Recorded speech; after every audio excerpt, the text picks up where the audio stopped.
Welcome to week 2 of the Motus pull-up program, where we teach the most fundamental but also the most essential training principles, all within the context of getting your first unassisted pull-up. So week 2 is the sequence of a pull-up. So when we talk about the sequence of the pull-up is which muscles are engaged first when performing your pull-up. So when you think about this sequence, when you're doing any pulling movement, whether that's your bent over rows, your pull-ups, any of those scap rotations, all of those pulling movements, you need to be thinking about this sequence. So the sequence is scaps, elbows, then squeeze. Try to make it as condensed and easy to remember for all of you, so you can be thinking about the sequence every time you do a movement. Your scapulars are those big muscles just behind your shoulders that you use to pull your shoulder backward. To really consolidate engaging our scapulars, we have it at the start of every single session.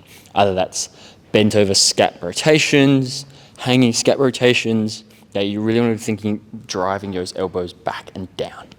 Your shoulders back and down. For your elbows or your lats, after you've pulled those shoulders down, you want to be thinking about driving your elbows down to your ribs. The muscles that are engaged to do this are your lats or your latissimus dorsi. These are those muscles that run all the way down the side of your body. And the last is your squeeze. So you're going to be squeezing your lats, squeezing your biceps, squeezing the bar. You want that nice squeeze at the end of your rep.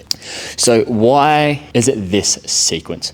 There is a training principle. It is called the sequential summation of force.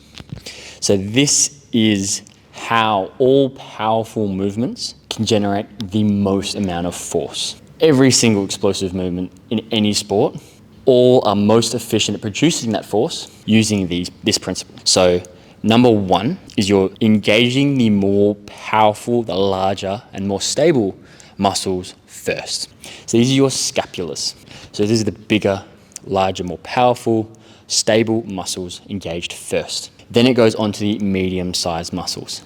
So once it's engaged the larger muscles, it moves on to the medium-sized muscles. But as it does that, it accelerates in speed and in force. It accelerates. It gets quicker and quicker and quicker, and it builds on that force that's produced from the larger muscles. This is driving your elbows down, engaging your lats. And then the final is the smaller and the faster muscles. These are your forearms. This is your biceps that you want to be squeezing. So through each single segment of the movement, it is building and building and building and building. A good cue to remind yourself to engage your scaps is trying to bend that bar. So, like this. Okay? So you're in.